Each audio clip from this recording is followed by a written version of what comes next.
People always said they were perfect together, but only in the way you talk about a movie you loved years ago. No one really believed that kind of magic could step off the screen and walk into real life, least of all Keanu Reeves and Sandra Bullock themselves. They met under hot studio lights, strapped into a speeding bus that never actually moved, pretending to risk their lives while an entire crew watched from behind cameras. Between takes, when the explosions were quiet and the director yelled cut, Keanu would crack a shy smile and ask if she'd eaten anything that day, and Sandra would roll her eyes and toss him half of whatever snack she'd smuggled onto set. He was quiet, almost painfully gentle for a man the world wanted to see as an action hero. She was quick with a joke, her laughter bouncing off metal and concrete, covering the awkward silences he left behind. Somewhere between stunt rehearsals and late-night script changes, they slipped into an easy orbit around each other, never colliding, always close. The crew saw it first, the way his gaze drifted to her whenever she walked into frame, the way her shoulders relaxed when he stood beside her like some invisible weight dropped to the floor. They teased them, of course, little comments at lunch, side glances in makeup trailers. "Just date already," someone would whisper, and Sandra would laugh too loudly while Keanu pretended he hadn't heard a thing. Fame had taught them both the same harsh lesson. On-screen chemistry was a blessing for the movie and a curse for real life. Studios loved rumors, reporters fed on them. Hearts didn't always survive the fallout. So instead, they built a friendship with invisible lines drawn in the sand. He listened when she talked about the loneliness of hotel rooms and the pressure to stay funny even when she was tired of her own jokes. She listened when he mentioned, in that soft, almost apologetic voice, the people he had loved and lost, and how grief had a way of following him from set to set like a quiet shadow. They sent each other books, recommended little cafes in whatever city the other happened to be in, checked in after premieres with simple messages. "You did good. Proud of you." Nothing romantic, nothing dangerous, just kindness carefully measured. But kindness, when it's real and steady and years long, has a way of carving secret rooms inside the heart. On one of their last days filming together, as the sun sank behind the studio buildings and the fake bus doors finally closed for good, they stood side by side in the fading light. Neither of them spoke about the thing hovering in the air, the tiny thought that maybe, if circumstances were different, if fear weren't so loud, they could try for something more. Instead, Sandra nudged him with her shoulder and said, "See you in the next life, maybe?" He smiled, that small, thoughtful smile that never quite reached his eyes, and answered, "Or the next movie." Years later, when those words came back to haunt them both, they would each wonder if that was the moment they had quietly chosen safety over possibility. For now, they walked away in opposite directions, swallowed by separate careers, separate lives, separate cities. The world kept asking, what if? They kept replying in interviews and late-night talk shows with polite laughter and practiced lines. "We never dated, we just really liked each other." The audience laughed along, never seeing the flicker that passed through their eyes when the cameras cut away. What neither of them knew that day, standing on that empty set, dust swirling at their feet, was that life was already quietly rearranging itself, moving people and chances and heartbreaks into place. A phone call neither of them expected was coming, one that would force them to face the question they had both been dodging for years. Were they meant to stay a beautiful almost, or risk everything to find out what might happen if they finally stepped across that line? Months turned into years, and their lives unfolded like two separate films playing in neighboring theaters, close enough to hear the echoes, too far to touch. Sandra threw herself into work, burying her own doubts beneath sharp one-liners and romantic comedies. On red carpets she beamed, posed, and joked about how her love life was a disaster, like it was just another punchline. Inside, she felt a quiet exhaustion she could never quite explain. "You're living the dream," people told her, and she nodded, wondering why the dream sometimes felt so strangely hollow. Keanu's path looked different but felt, in its own way, just as lonely. He chose projects that meant something to him, characters with bruised souls and haunted eyes. Offset, he kept his life small and private, as if the world had already taken too much. Loss had carved deep channels through his heart, and he walked carefully now, not wanting to invite more pain than he could carry. Fans called him kind, humble, almost otherworldly, But they didn't see the late nights when he sat alone at his kitchen table, coffee gone cold, thinking of all the people he'd loved who were no longer there to answer his calls. Still, they never completely drifted apart. Every few months, a message would appear on one of their phones. From her, "Saw your movie. You broke my heart in a good way again." From him, "You were luminous. Hope you're eating and sleeping a little." Sometimes they'd talk on the phone, voices soft with that familiar ease, trading stories about ridiculous wardrobe fittings, directors who pushed too hard, and the strange weight of being everyone's idea of perfect when you were just trying to stay human. And every time, when the conversation brushed too close to the personal, relationships, regrets, late-night fears, one of them would gently change the subject, like blowing out a match before it touched the curtains. Their friends noticed. One evening at a quiet industry dinner, Sandra sat at the end of the table, laughing at a story when an old makeup artist leaned over and said, almost casually, "You know, whenever his name comes up, your whole face changes." Sandra blinked, her smile faltering for just a second. "Whose name?" she asked, even though she already knew. The woman only laughed. "The one friend you still talk about like he's not in the room, even when he is." Sandra excused herself soon after, staring at her reflection in the bathroom mirror, wondering when she had become so good at pretending not to know her own heart. Across town, in a different kind of quiet, Keanu sat with a director friend who just finished a bottle of wine and any sense of diplomacy. "You ever going to stop being afraid of being happy?" the friend asked, half teasing, half serious. "You light up when you talk about her. Everyone sees it, except maybe you." Keanu stared at the floor for a long moment, his thumb tracing the rim of his glass. "We missed that train a long time ago," he said softly. "She deserves someone who isn't complicated." The friend shook his head. "You keep talking like the story's already over, man. What if you're still in the middle?" That question lingered, heavy and unwelcome. It followed Keanu home, hovered while he sat on his couch staring at the city lights. It slipped into Sandra's thoughts as she lay awake, phone screen glowing on her nightstand, his name sitting at the top of her messages. Both of them had built careful lives, full of work and gratitude and hard-earned peace. Both of them were afraid that reaching out for more might shatter what little stability they'd finally found. Then came the night that would quietly shift everything. A charity gala, a schedule mix-up, a seating arrangement that placed their names side by side on the same white place card like the universe had decided to stop being subtle. As Sandra's car pulled up to the event and camera flashes exploded outside, she took a breath, smoothed her dress, and told herself it would be just another evening, just another room full of familiar faces. She had no idea that, inside those doors, Keanu was already there, scanning the crowd, trying to decide if he was brave enough to stay when he saw her walk in. The ballroom glowed with soft golden light, the kind designed to make everything and everyone appear more perfect than they really were. Chandeliers shimmered overhead, and the clink of glasses blended with polite laughter and orchestral music. Sandra moved through the crowd with the practiced ease of someone who had spent years learning how to smile even when she felt unsteady inside. She greeted producers, hugged old co-stars, posed for a few photos. But under it all, a strange restlessness hummed in her chest, like a low-level static she couldn't shake. Then she saw his name on the place card. Mr. Keanu Reeves, printed neatly beside her own. For a moment she thought it had to be a mistake, some assistant's idea of a cute joke. Her fingers lingered on the card, tracing the letters slowly. She could have asked to be moved. It would have been simple, an innocent request, no drama. Instead, she heard herself say to the waiter, "No, this is fine, thank you," even as her pulse quickened. Across the room, Keanu stood half hidden near a column, watching people arrive with that familiar, slightly detached calm. Crowds still made him tense. Attention still felt like a coat he'd never quite grown into. When he caught sight of her, it was like the world's volume dropped for a second. Sandra laughing at something the host had said, her gown catching the light, her expression open and alive in a way that made something twist inside his chest. He had seen her in movies, on magazine covers, in passing on screens, but seeing her in person after so much time felt different, too real. For a few seconds, instinct told him to leave.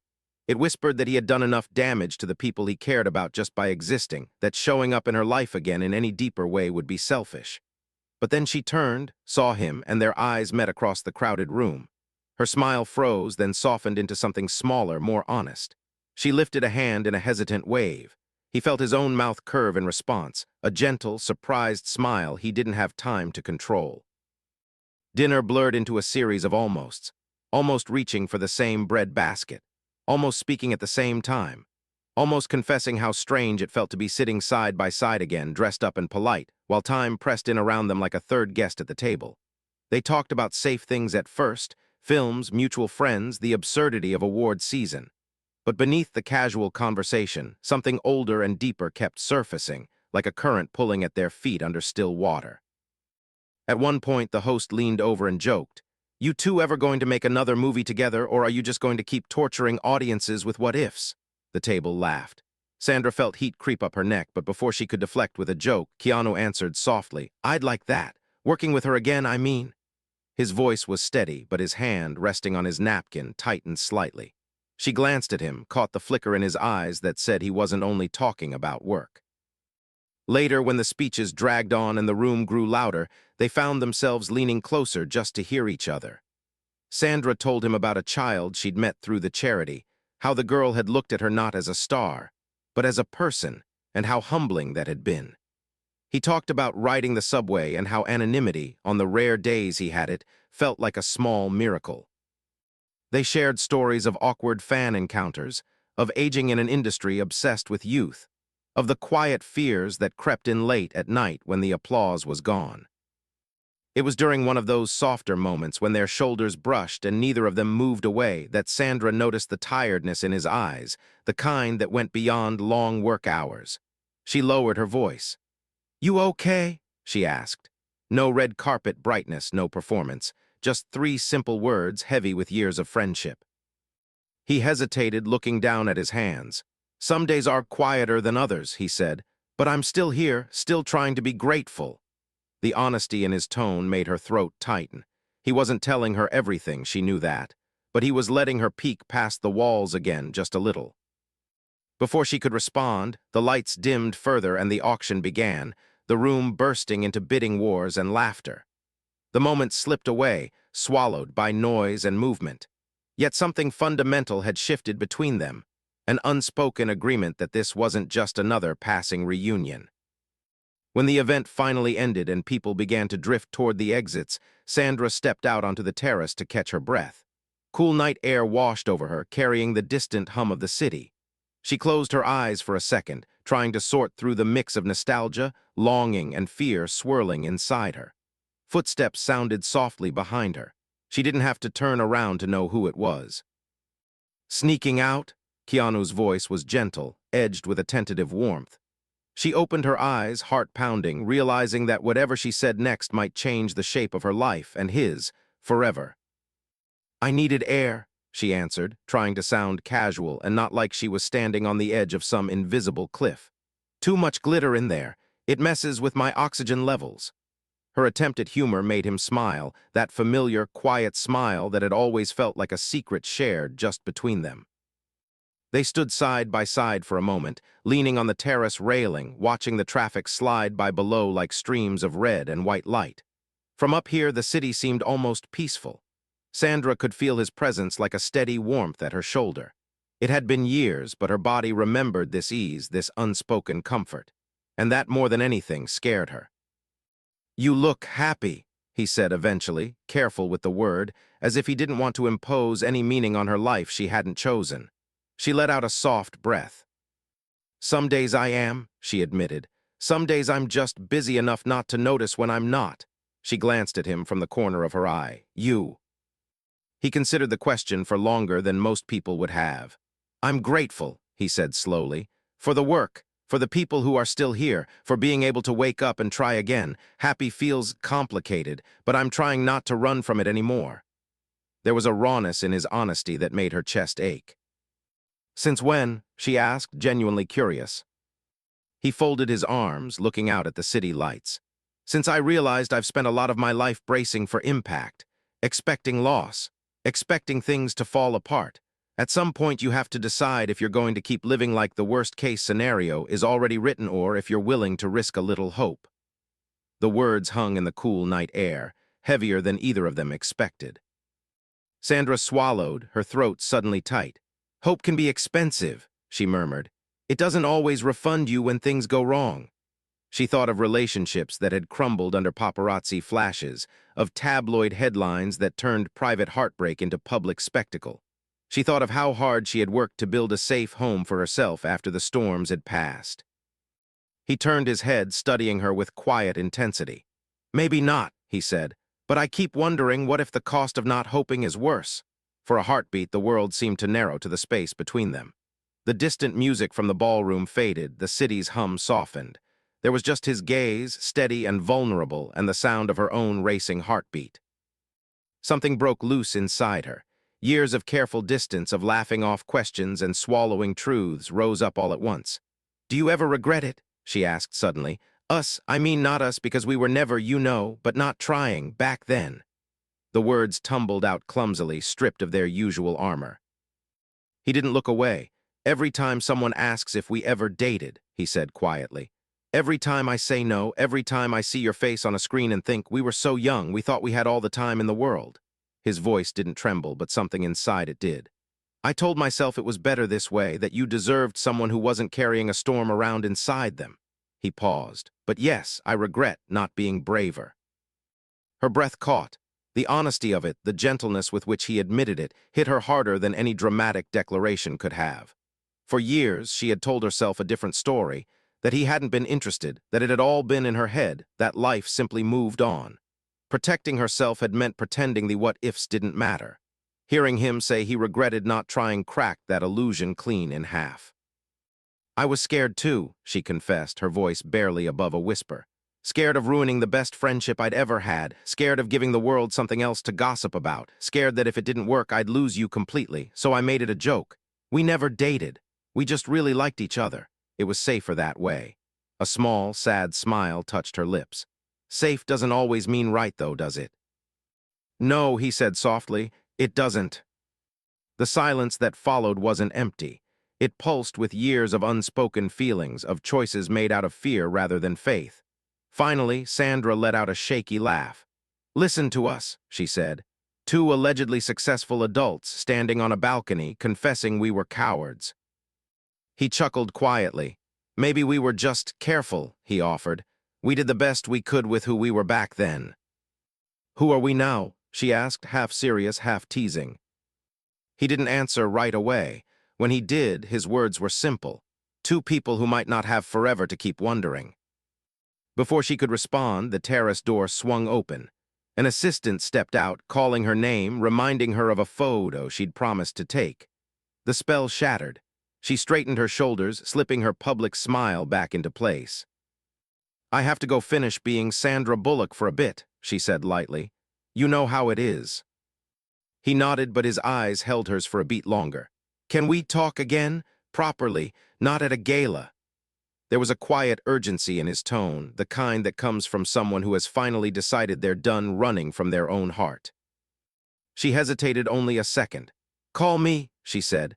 Don't text, call. Then she turned and walked back inside, feeling his gaze on her as she went. Her hands trembled slightly as she posed for the next round of photos, knowing that somewhere in a pocket close to his heart, her number was waiting, and with it a choice neither of them could unmake once it was made. The call came 3 days later on a Tuesday evening that should have been ordinary. Sandra was in her kitchen in a faded T-shirt, stirring pasta and humming to herself, when her phone buzzed on the counter. She glanced at the screen, expecting another work email or a reminder from her agent. Instead, she saw his name. For a second, she just stared at it, heart beating a little too fast. She could have let it go to voicemail, bought herself more time to think. But something inside her, tired of delay, tired of fear, reached out and hit accept. Hey, she said, trying to sound relaxed and not like she'd been half waiting for this moment since the gala. You survived the charity circus. His laugh was soft, familiar. Barely, I think I'm still blinded by the chandeliers. There was a pause, then his tone turned more serious. Thank you for picking up. Thank you for calling, she replied, and they both heard the deeper meaning underneath. They talked for a while about nothing urgent. Books they were reading, scripts they'd turned down, the strange way time was speeding up as they got older. But eventually, the conversation circled back, drawn by its own gravity, to that balcony and the things they had admitted there.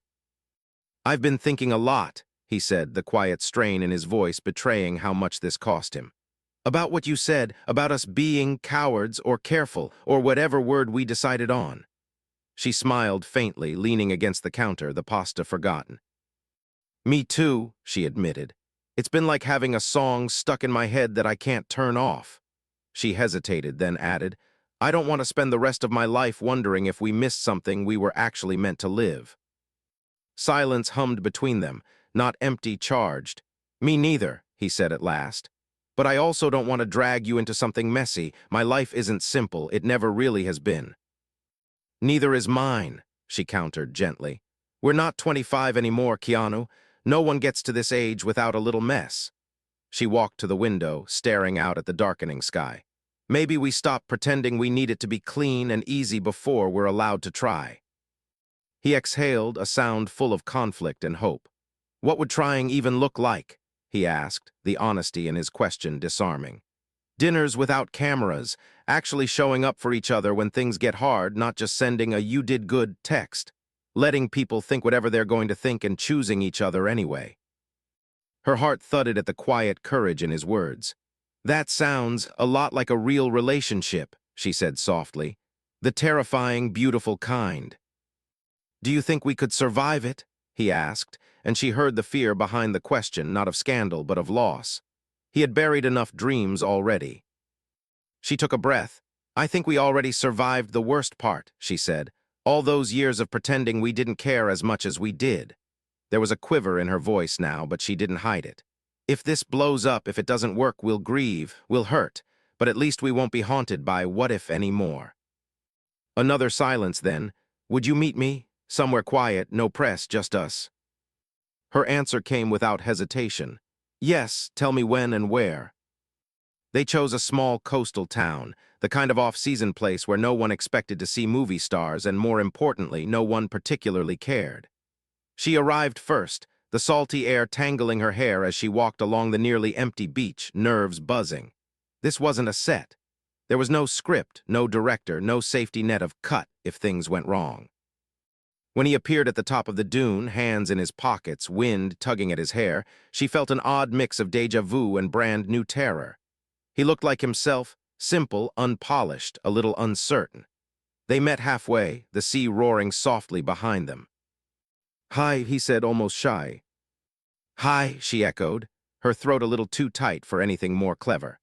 For a moment they just stood there, two old friends who had shared a lifetime of almosts, finally standing in the center of one enormous maybe. "Do we hug?" he asked, half laughing, half serious. "I think we've earned it," she replied. The embrace was awkward at first, then oddly right. It felt like stepping into a room they'd both forgotten they'd built for each other long ago, finding it still there, waiting. She closed her eyes, letting herself register the reality of his arms around her, his heartbeat steady against her cheek. When they finally pulled back, both of them seemed a little dazed. "Okay," she said, more to herself than to him. "Let's see what happens if we stop being careful." Neither of them knew that the path they were choosing that day would lead not just to joy, but to moments that would test every promise they made on that windy shore.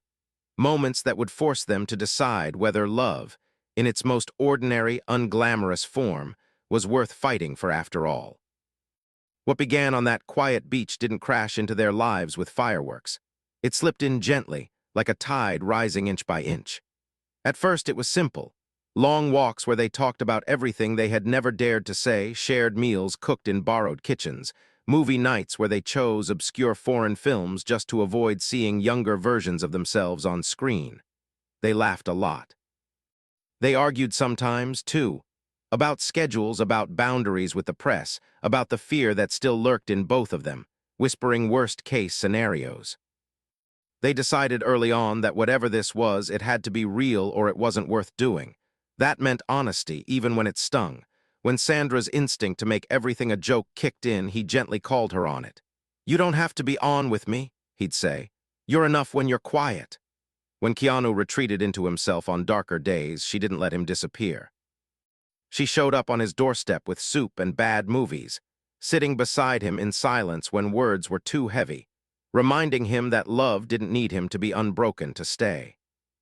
Of course, the world eventually noticed. A blurry photo in a small coastal town. A fan's excited post about seeing them holding hands in a bookshop. The rumors ignited like dry kindling. Old talk show clips resurfaced, interviews were dissected for signs people had missed.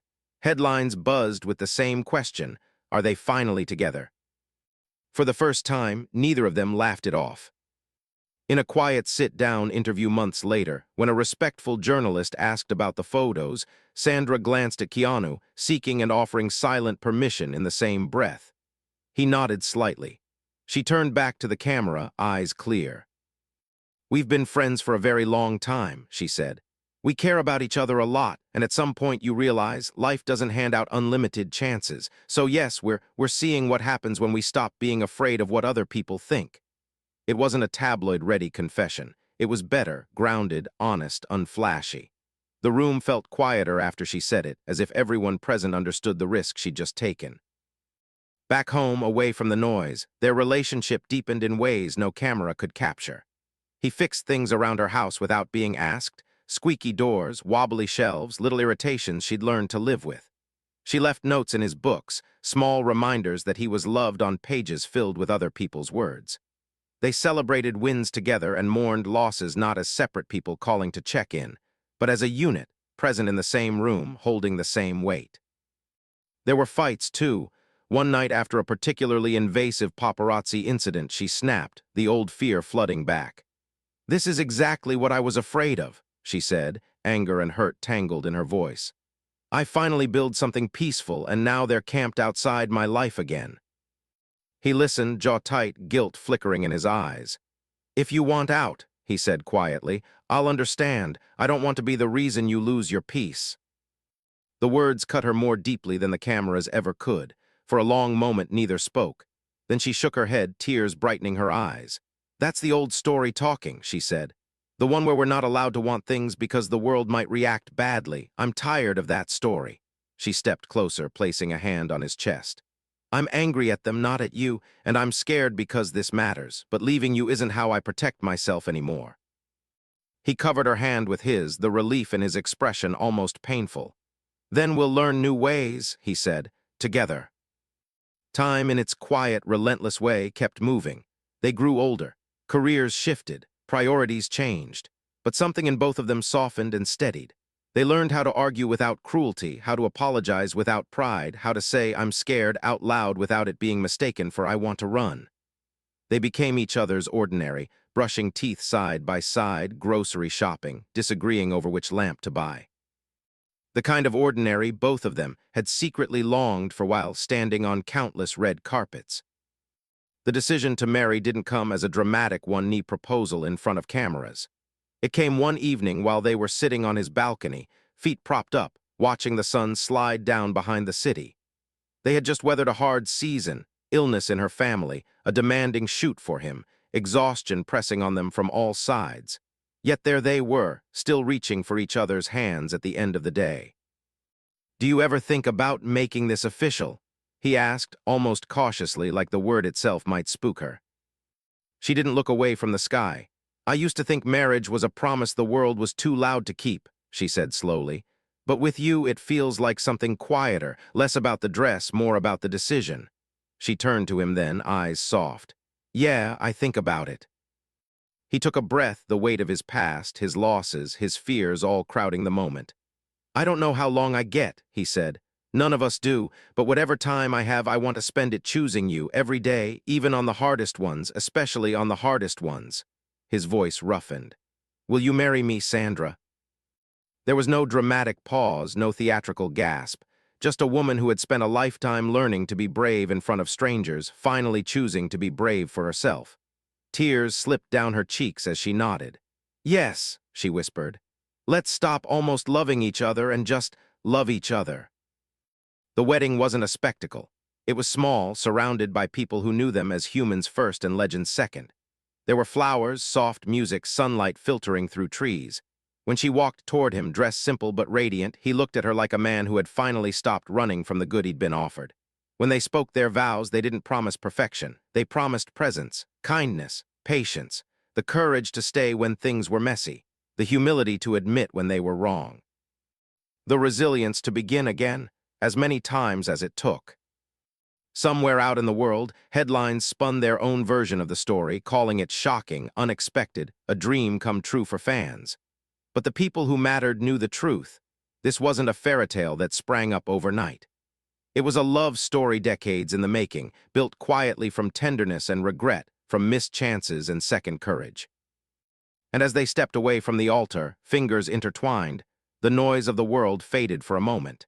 It was just them, two souls who had once convinced themselves they were safer as a beautiful what-if, finally choosing to live the answer instead of just imagining it. In that simple, sacred decision, they discovered that the most extraordinary thing love can be is not perfect or famous or dramatic. It can be real, and real in the end was more miraculous than anything anyone had ever expected when they said it would never happen.